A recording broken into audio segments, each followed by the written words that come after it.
சரிகமபா நிகழ்ச்சியில ஸ்ரீனிவாஸ் அவர்கள் இந்த சீசன்ல முதல் 2, 3 வாரங்கள் கலந்துக்க போறதில்ல அப்படிங்கிற மாதிரியான செய்திகள் தான் சமீபத்தில வெளியாகியிருக்கு. அண்ட் இது குறித்து அவரே அவரோட சோசியல் மீடியா பேஜ்ல லைவ்ல ஒரு சில விஷயங்கள் ஷேர் பண்ணியிருக்காரு. அத பத்தி தான் இந்த ஒரு வீடியோல நம்ம பார்க்க போறோம். சரிகமபா சீனியர் சீசன் 6க்கான ஆடிஷன் இப்ப ஏகப்பட்ட இடங்கள்ல நடந்துகிட்டு இருக்கு. ஏற்கனவே பாண்டிச்சேரி மற்றும் திருச்சி இந்த 2 இடங்கள்ல வந்து ஆடிஷன் நடந்து முடிஞ்சிருக்கு. அண்ட் அடுத்தடுத்து ஏகப்பட்ட ஊர்கள்ல ஆடிஷன் நடக்க போகுது. அண்ட் இந்த ஒரு ஆடிஷன்லலாம் சைந்தவி மற்றும் ஸ்ரீனிவாசன் இவங்க 2 பேருமே கலந்துக்கிறாங்க. பொதுவா ஸ்ரீனிவாசன் சார் இந்த மாரி ஆடிஷன்ஸ்லாம் கலந்துக்க மாட்டாரு. டைரக்ட்டா எபிசோட்ஸ் அப்ப தான் வருவாரு. பட் இந்த முறை ஸ்ரீனிவாஸ் சார் ரொம்ப முன்னாடியே வந்துட்டாரே! எதனால இருக்கும்? அப்படிங்கிற மாரியான ஒரு கேள்வி எல்லோருக்குமே இருந்துச்சு. அண்ட் அதற்கான விடை சமீபத்தில தெரிய வந்திருக்கு. ஸ்ரீனிவாஸ் சார் வந்து இன்னும் கொஞ்ச நாள்ல ரொம்ப பிஸியாக போறாரு. குறிப்பா ஒரு 2, 3 இடங்கள்ல கமிட் ஆகியிருக்காரு. ஒண்ணு வந்து ஃபாரின் கான்சர்ட்ஸ்ல அவரு கமிட் ஆகியிருக்காரு.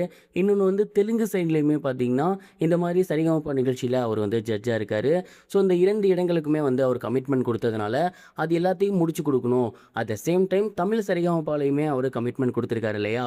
அதனால தான் ஆடிஷன்ல இயர்லியாவே கலந்துக்கிட்டு, ஆடிஷன் முழுக்க இருந்துட்டு, அவருக்கு டைட் ஷெட்யூல் வரப்ப ஃபாரின் கான்சர்ட்ஸ் போறது, அங்க கச்சேரி பண்றது, அதுக்கப்புறம் தெலுங்குல இருக்கக்கூடிய அங்க சரிகமபா முடிச்சு குடுக்குறது அப்படின்னு அவருடைய கமிட்மெண்ட்ஸ்லாம் முடிச்சு குடுத்துட்டு, இந்த ஷோ ஸ்டார்ட் ஆகி ஒரு 2, 3 வாரங்கள் அல்லது 1 மாசம் கழிச்சு தான் அவரு வருவாரு அப்படிங்கிற மாரி தகவல் சமீபத்தில கிடைச்சிருக்கு. நெறைய பேர் என்ன சொல்லியிருந்தாங்க அப்படின்னா, ஒருவேளை இந்த சீசன்ல ஸ்ரீனிவாஸ் அவர்கள் கலந்துக்க மாட்டாரோ! அதனால தான் அவரு வந்து இந்த மாதிரியான விஷயங்கள சொல்றாரோ! அப்படிங்கிற மாரி நெனச்சுக்கிட்டாங்க. பட் அப்படிலாம் எதுவுமே கிடையாது. இதுக்கு கிளாரிஃபை குடுக்க தான் அவரோட சோசியல் மீடியா பேஜ்ல லைவ்ல என்ன சொல்லியிருந்தாரு அப்படின்னா, சரிகமபா நிகழ்ச்சி அப்படிங்கிறது என்னோட குடும்பம் மாதிரி.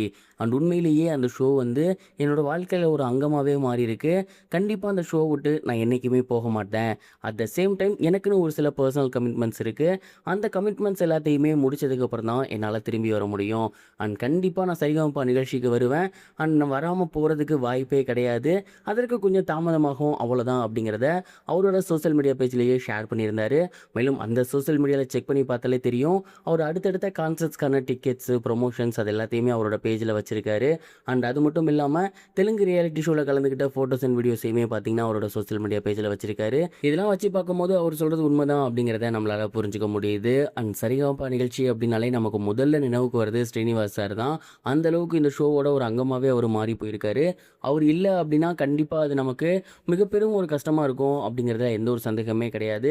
எனக்கு தெரிஞ்சு இந்த ஒரு சீசன் மட்டும் கிடையாது. இன்னும் வரப்போற எல்லா சீசன்லயுமே ஸ்ரீனிவாஸ் சார் வந்து ஜட்ஜா இருக்கணும் அப்படிங்கிறது தான் என்னோட ஆசை. அது மட்டும் இல்லாம கண்டிப்பா உங்களோட ஆசையும் அதுவா தான் இருக்கும் அப்படின்னு நான் நினைக்கிறேன். நீங்க ரொம்ப ரசிக்கக்கூடிய ஜட்ஜி வந்து இந்த சீசன்ல யாரு? அண்ட் அப்கமிங் சீசன்ல ஸ்ரீனிவாஸ் அவர்கள் வரலன்னா உங்களோட தாட் எப்படி இருக்கும்? மறக்காம கமெண்ட் பாக்ஸ்ல ஷேர் பண்ணுங்க. இதுவரைக்கும் கனெக்டிங் டிவிக்கு சப்ஸ்கிரைப் பண்ணனா மறக்காம சப்ஸ்கிரைப் பண்ணிக்கங்க. உடனடி அப்டேட்ஸ் பெறுவதற்கு நோட்டிஃபிகேஷன் பெல்லையும் கிளிக் பண்ணிக்கங்க.